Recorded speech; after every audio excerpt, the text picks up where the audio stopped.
Today I'm here with Pepito, the betta fish. Let's see if you can see him well.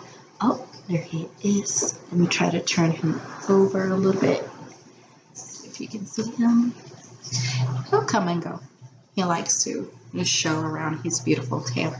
So you'll see him a little bit as we go around in the video. Oh, there he is. There you go.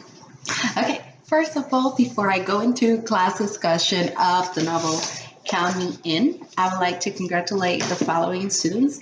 First of all, Orlando Gorrostieta, he did a wonderful sketch to stretch about when Chris is studying with Mr. C, and we're going to read a little bit more about that.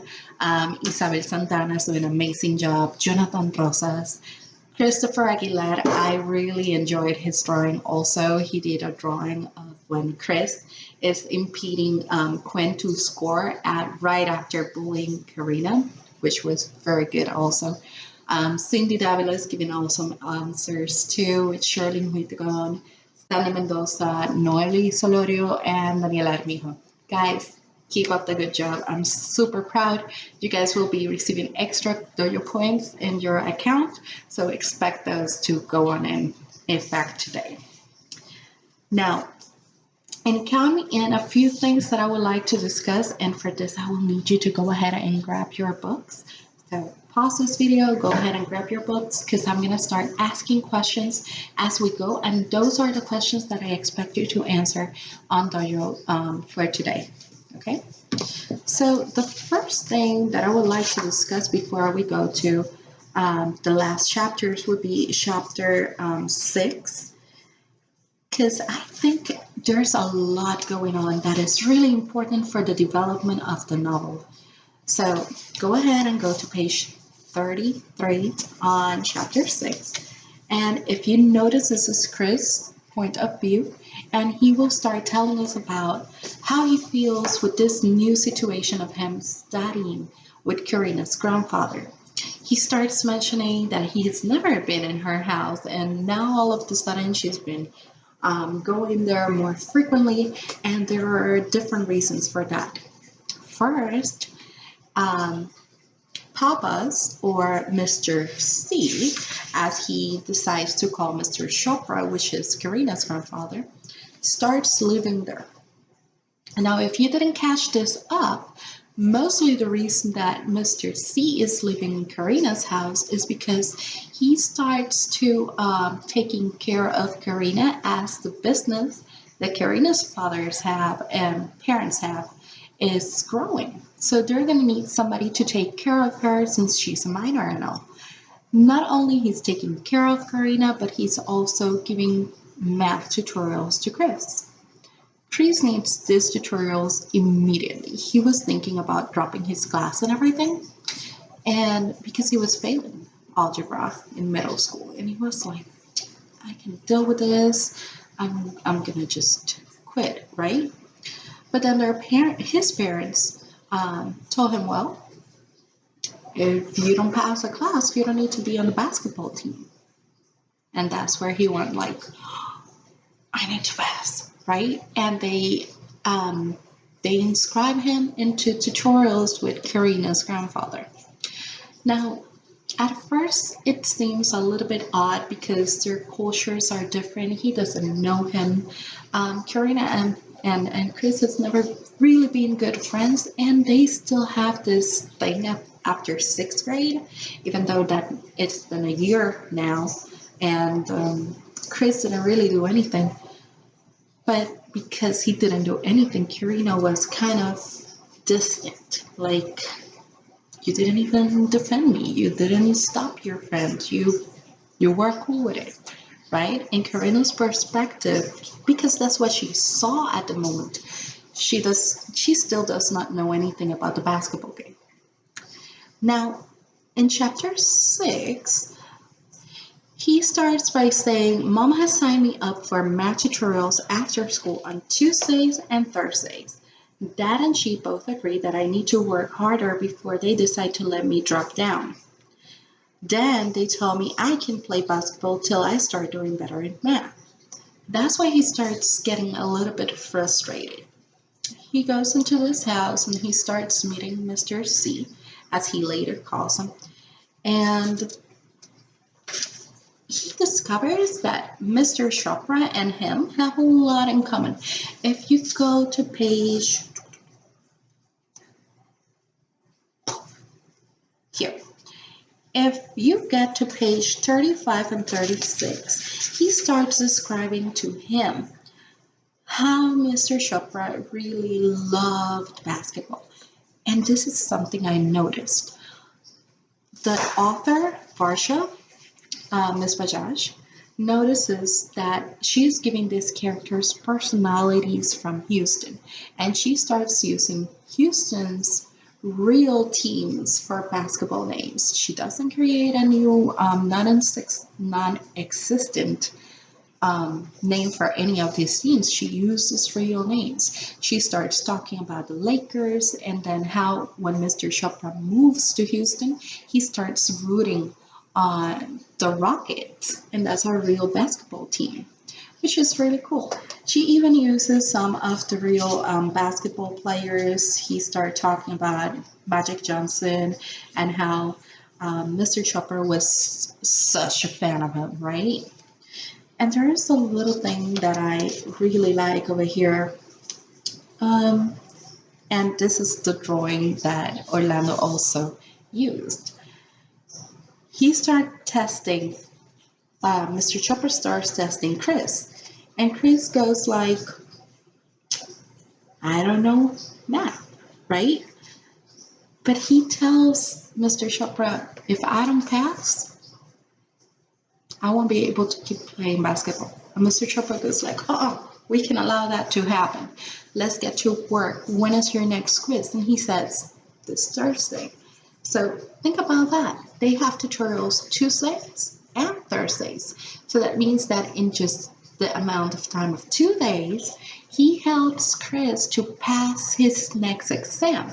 So from an F, Chris goes to a C plus. So that means that two things are going on. Mr. Chopra and him are doing a very good connection, and they're getting along pretty well. And Mr. Chopra is an amazing tutor. Because if you notice over here, when he says, I tell him Tuesday, he goes like, what? And he stops in his tracks. Thursday, don't worry, Thursday, but you're not ready, and I cannot have a student of mine to do poorly in a test. And Mr. Chopra says, nonsense. You will come to my house after school tomorrow. We will work hard, and you may not get an A, but you will not fail. And that's exactly what they do. They do not fail. They work pretty hard for those 2 days before the test, and then he comes back with a C plus, which means that he was just points away from a B, right? So this is amazing. And at page 39, there is something interesting that makes a connection with Mr. Chopra's story. If you notice, go to page 35 first. Go to page 35, and we're going to go to paragraphs 1, 2, 3, 4. On paragraph 4, when Mr. Chopra says that he was terrible as well, let's go to that part a little bit. Okay, he's good. Okay, I was terrible at math when I was your age, Mr. Chopra says. My older brother taught me by stealing my sesame candy. Seeing my puzzled look, he says, my brother would pile my candy between us. Each time I got an answer wrong, he would eat one. Some days, he ate it all. I learned fast, if only to save my candy. And he starts laughing, right? And then when you go to page 39, after Chris passes his test, look what Mr. Chopra do. He says, when I show Mr. C my grade, and I'm sorry, page 39, last 2 paragraphs, right? When I see Mr. C my grade, when I show Mr. C my grade, he yells, you did it! And he gives me a bag of peanut M&Ms. He remembered that they were my favorite. I ripped open the bag and shared them with him. We did it, I say with my mouth full. Guys, isn't that the same type of prize that he was used to receive when Mr. Chopra was a kid? So he starts using part of his life to share with him and to work with him and connect with Chris. And I think it's a really cool friendship that is going on in here. Now, some of the questions that I have for you. First, notice how Ms. Bajaj is using realia and real names of real things, real places, real teams. Now, I want to ask you, what is the genre of this book? First question, what is the genre of this book, specifically for chapters 6 and 7? Think about if it's fiction, realistic fiction, non-fiction. Which one of those three is it? And give me evidence of why, okay? That's the first question. Second question. Notice in chapter 6 the connection between Mr. Chopra and Chris. Connected to your real life. When have you felt a connection like this? Have anybody helped you in your family become a better student? Have you started in a class very poorly and then succeeded because somebody helped you out? That's my second question. And in the third question, I'm going to ask you to please compare chapter 6 with chapter 7 and see Karina's point of view. Does she connect the same way? What is her connection with Grandpa versus the connection that Chris has with Grandpa? Those are the 3 questions that I have for you today. Please make sure that you answer using complete sentences. That includes capital letter at the beginning and a period at the end. Make sure that you quote parts of the book, but your answer should not be just a section that you found in the book. If I read from you a part of the book as your whole answer, you will not get your point. So please, no copyrights, okay? And secondly, notice that some of you are going to other chapters because you already read those chapters to find your answers. Try to stick with the chapters that we're discussing so that your answers make sense with the chapters that we're talking about, okay? Now, homework. During the weekend, I'm going to ask you to please read from chapter 9, that's Karina, 10 is Chris, 11 Karina, 12 is Chris. You're going to read chapters 9, 10, 11, and 12. Because on Tuesday, Monday is a holiday, because on Tuesday we're going to get to discuss a little bit more in depth, okay?